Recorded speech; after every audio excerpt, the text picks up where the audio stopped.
Miss Universe! This is Denise from Calista. And syempre, Ate Sugar, Mercado. Yes, Miss Universe 2025. Aha! Hey! Yes! At syempre, marami na tayo na nakasamang partner, Denise. Tingin mo, ano ba yung kakaibahan ko sa kanila bukod sa ako yung fresh and young? Charot! Sa akin, syempre, napagdaan ko na sila lahat eh. Tapos Wow. ikaw yung, ngayon, ikaw ang aking kapartner. Pangilan mo ako? Panghuli. Panghuli talaga. Wow, parang gusto mo na ako sa ending. Wow! Malay mo. Wow! Tingnan natin. Ako kasi parang super motherly yung vibes talaga. Parang ganun. So magaan agad yung... Una pa lang nung ano pa lang natin, StoryCon. Ganun. Talaga? Diba, inaano mo na nga ako agad, tong batang to, ganda rin tong batang to. Gumagano ka na agad sa akin, like binibiro-biro mo na agad. Kasi Ako gusto kong ganon. gusto kong hindi kayo ma-off dahil syempre iba rin yung, di ba, pag sinabing artista, kala mo, di ba? Gusto ko yung parang, lahat tayo friends. Ganun yung gusto kong ma-feel din sa show.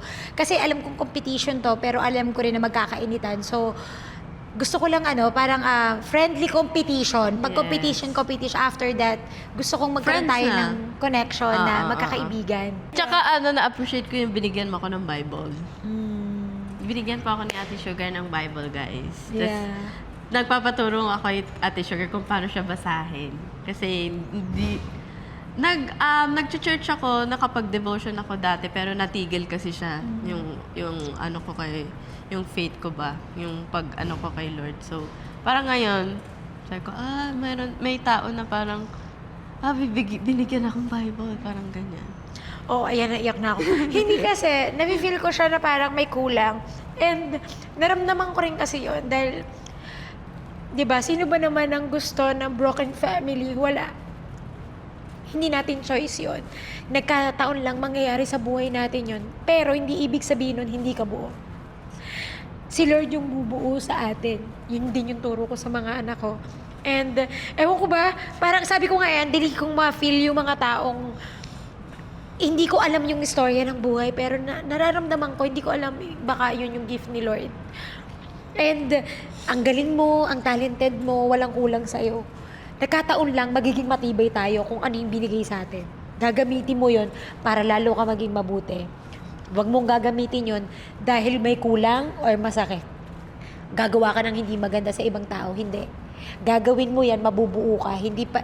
Ang lagi kong sinasabi sa mga anak ko, yung paghihiwalay namin ng daddy nyo, hindi yun ang magiging buhay nyo. Mas pagagandahin nyo yung buhay nyo, nakita nyo yung buhay namin, hindi man tayo naging kompleto, pero kayo makukompleto. Yes.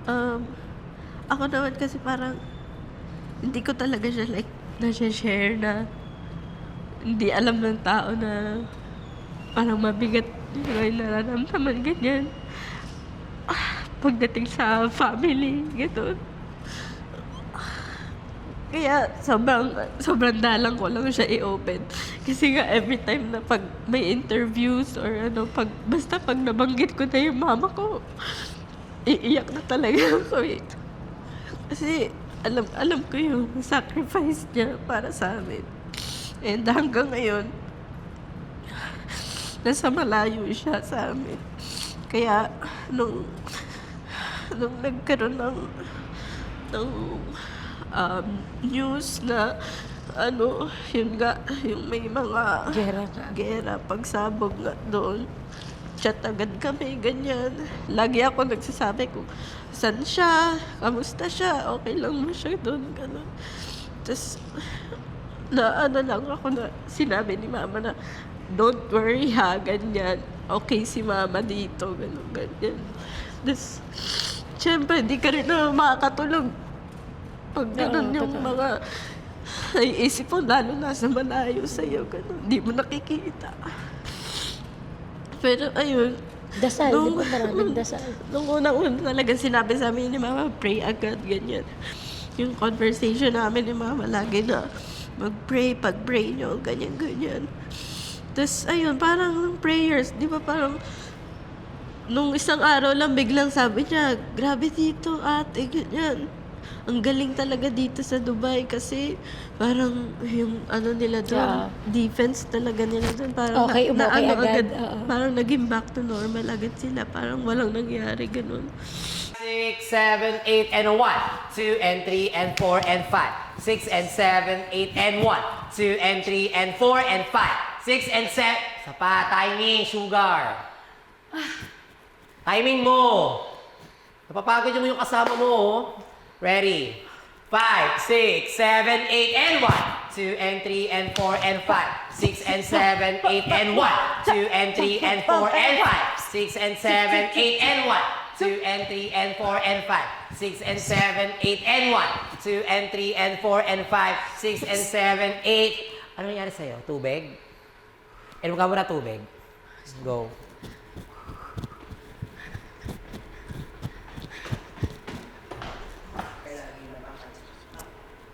Medyo na ano siya eh. Para medyo nawawala-wala siya. Tapos yung dito sang siguro kasi bilang sobrang ano ko talaga, sobrang mitikuloso ko talaga sa steps. Hindi niya na po point yung gusto kong mangyari. So yun.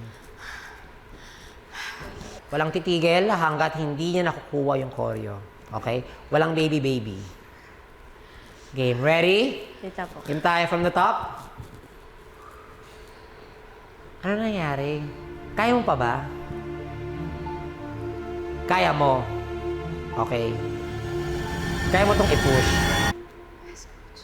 Ano nangyayari? Nawawala. Ba't ka nawawala? Inaano ko.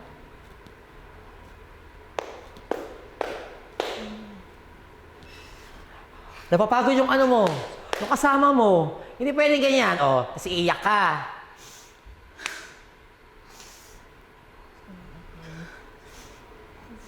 Hindi pwede ganyan dito. Dapat malakas ang loob. Okay? Pag ganyan wala, matatalo tayo. Kaya mo ba? Kaya mo? Sure ka? Papupull off mo to?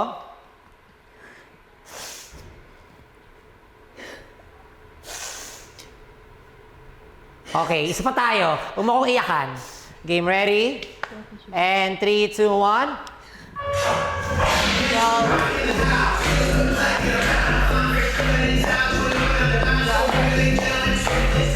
6, 7, go!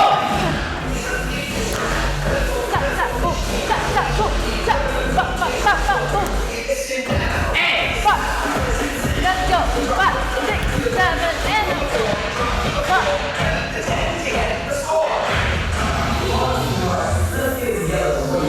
O yan, kaya naman pala eh. O, hinga. Water kayo.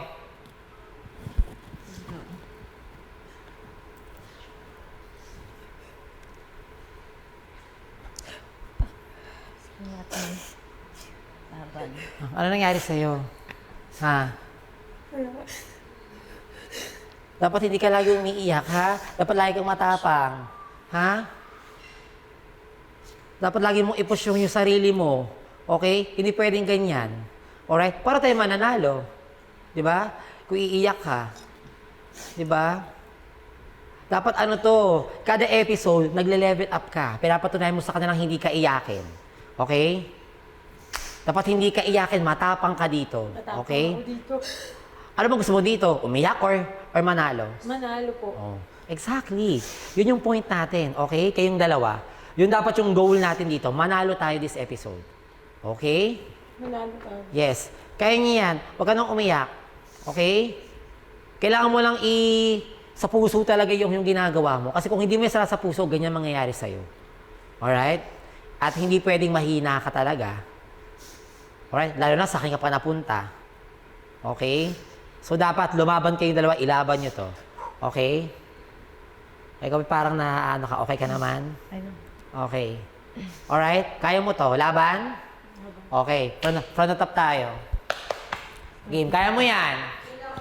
Nakita niyo yung mga luhang to. Nako, kaabang-abang yung gagawin namin, guys. Diba? Yes. Kaya dapat wag niyong palampasin ang Oo. aming episode na ito dahil nga lahat ng feelings na hindi nyo nakikita, dito, every Sunday, Yes. 7:15 p.m. po sa GMA7, huwag niyong kaliligtaan dahil patindi ng patindi, padami ng padami, patagdag ng patagdag, palayo ng palayo ang buwan at araw, Yes.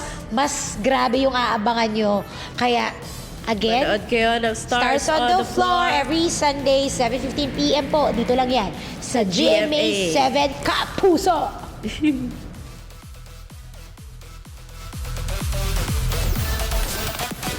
Stars on the floor.